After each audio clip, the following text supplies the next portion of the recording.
1. Well, folks, as I always say, conditions can and do change quickly, and in this situation in the last few days, conditions once again did change pretty quickly. To start with, let me get a few of the couple announcements out of the way. I'm going to be doing some fly tying videos over the winter, so right now I am asking everybody for some suggestions for the fly tying videos. A few people have given me some suggestions from the last time I asked. Thank you, they were really good. It's starting to get me think, but once again, my fly tying videos don't always do as well, so I want some help from you folks. Give me some suggestions to do, and maybe we can build this whole fly tying thing, and I can put some stuff up that you'll find interesting and useful. So in the comments, give me some suggestions for fly patterns you'd like to be done, and if there's a fishing technique you like to see, put that down too, and so we can probably shoot that. We're always looking for suggestions.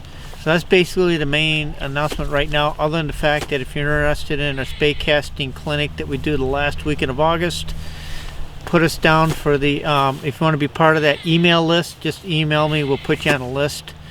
We're putting that email list together right now, and we'll do confirmed bookings later in this early summer, midsummer for that. But anyways, let's get on with the fishing report. Hopefully my friend, there he is. Yeah, right there, Eric there, he's out doing some fishing. We'll see if we get rudely interrupted by a fish.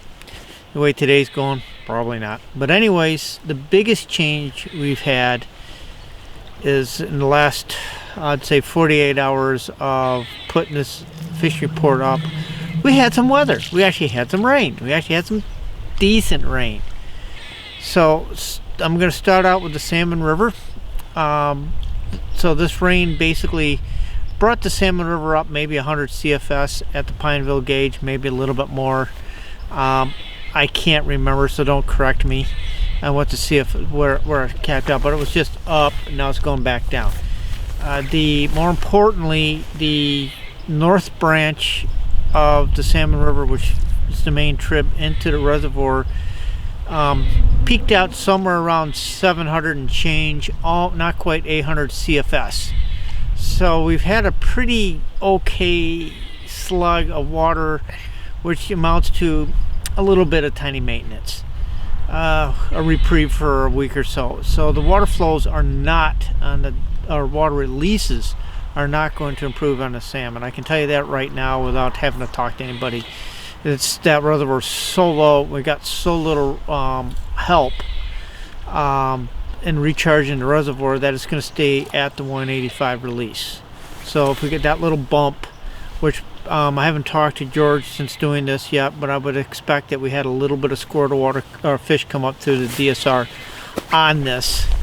Might have pulled a handful of fish in out of the estuary on this water bump, but it's going to stay 185, and we're going to quickly get back down to a normal flow where we have been. But it's a help, and hopefully going forward we'll have some more wet weather. I think later this week, or when I post this video, we're supposed to maybe get a couple of wet days. But what we really need is about 3,000 CFS going into the reservoir for about a week and a half, and that should fill it back up. It's that low. So anyways, it helped, yes. As it increased the flows, only localized runoff. How's the fishing? Well, the fish have been getting used to that 185, so it's actually been slowly improving, a little bit better, a little bit better.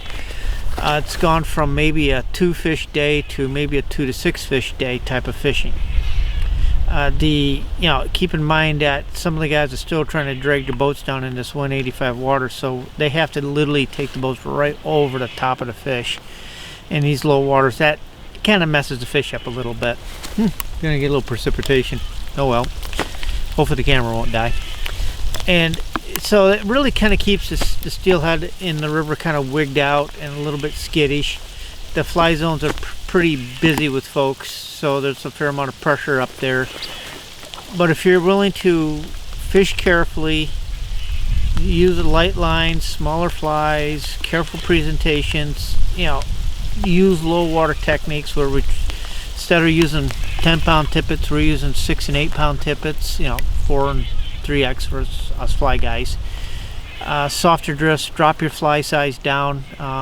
You know, Hunter had a group out and they did pretty good with a Copper John and some smaller stuff. Mix it between nymphs and egg flies. You know, egg flies in that size 12 to size 8 range. And same thing with nymphs in that same flies, small wet flies. It is a lot more drifting, even though once in a while you can get an opportunity to swing.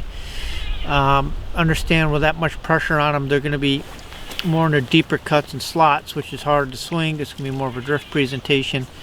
And if you can get into some water that will lend itself to swinging, which there's a fair amount in 185, keep in mind you're going to be running like poly leaders, like a 3-second sink or a 5-second sink, and keep your flies down to probably about 1.5 to 2 inches long, or stay with the classics would be a great thing to do. You know, like on size 4, size 6s, you may have to in some places with the pressures on them go to a size 8. You know, buggy looking stuff would be great, you know, kind of like that. So you can play around with the classics, but just think little wet fly style bugs be your best approach. And once again, it's cover the water, just cover a lot of water. So upper river, it's definitely stoneflies, small lake patterns, swinging some small wets, tiny little intruders, maybe nothing more than about 2 inches long, micro intrudes, stuff like that. Downriver, it's more of a drifting game, egg pattern still. They seem to be responding pretty good, but even still you can get into some water down there where you can do some swinging.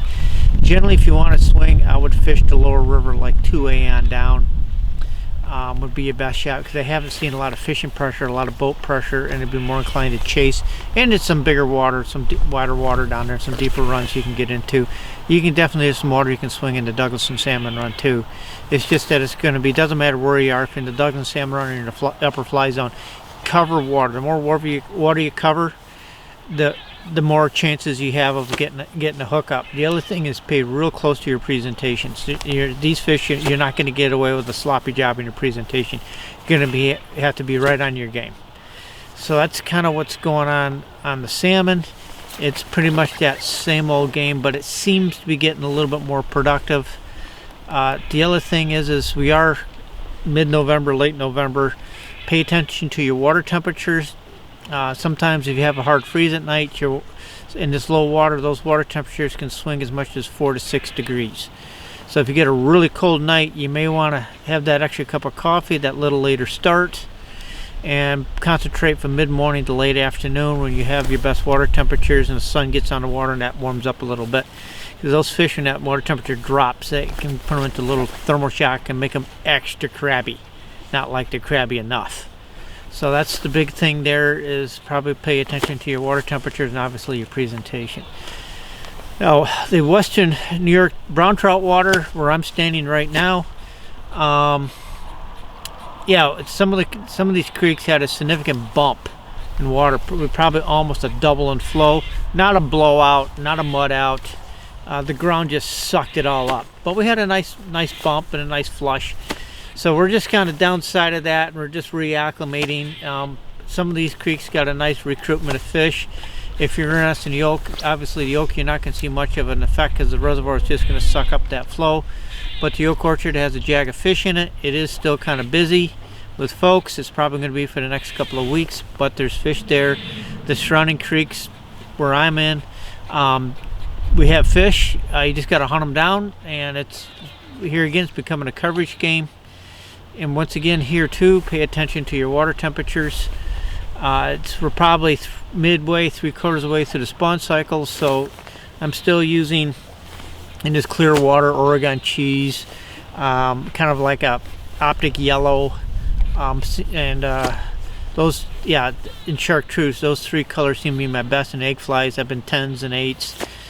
This water's getting clear again, so I'm going to be going back down to size 10s because these fish seem to get a little fussy. 6-8 pound tippets also help with these fish. And I just heard his reel go up. Nope, just pulling line off. He's got a nice hardy, sweet when he gets the fish on. But anyways, the other thing is we have a lot of spawned out hens now, so sometimes we get into these pools you may want to try swinging a white zonker or a woolly bug or something like that, because some of these hens are done spawning and are going to their post-spawn feed. They could be sitting into some of these deeper pockets and runs, starting to get really interested in eating meat, because some of these creeks have a lot of creek chubs in them, and these browns will start chewing on those things. So the fly box is starting to expand on these creeks with these fish, with a bunch of these fish going into post-spawn feed. So once again, at this point, yeah, you're going to find fish in the rifts. You're also going to find a lot more fish really eating in the pools. And the egg bed is still very strong, so some of these fish will retreat off from the spawning habitat into these deeper cuts, and they'll just eat anything. Well presented. Haven't had enough coffee. Presented egg fly, or even a nice slow swing with a zonker or some sort of streamer or bugger. So that's pretty much what's been going on. That's everything in a nutshell. Yes, we had some weather. Yes, it helped, but unfortunately not enough. We need another couple of big wet events to start the healing process from the drought. So we're still fishing. We're still getting after it. But anyways, folks, once again, I want to say thank you to everybody that stopped and said hello and watches the videos. Thanks for watching. We're working. I just put up a salmon fishing video, so if you go back, that's just recently there, to take a look at that, give it some love, and also hit that subscribe button and the bell icon, because we're actually going to hopefully put up another fishing video pretty soon, probably something with the brown trout. So keep an eye out for that, and of course the fishing reports are going to keep coming. So once again, thank you for everybody that said hello, and we're not froze out yet, folks. A lot of fishing to be had. See you on the creeks. See you on the rivers. This is Jay at JPEG Guides and Lost River Fishing. We are a year-round fly fishing catch and release guide service. We fish the Lake Ontario tributaries, and then during the spring and the summer we also fish the inland trout streams, classic dry fly fishing. During the heat of the summer, we will do the warm water fishing for bass and pike. If you're interested in any of our outings or have any questions, please feel free to email us at fish@lostriversfishing.com. Hope to hear from you, and if you have any questions, feel free to contact us.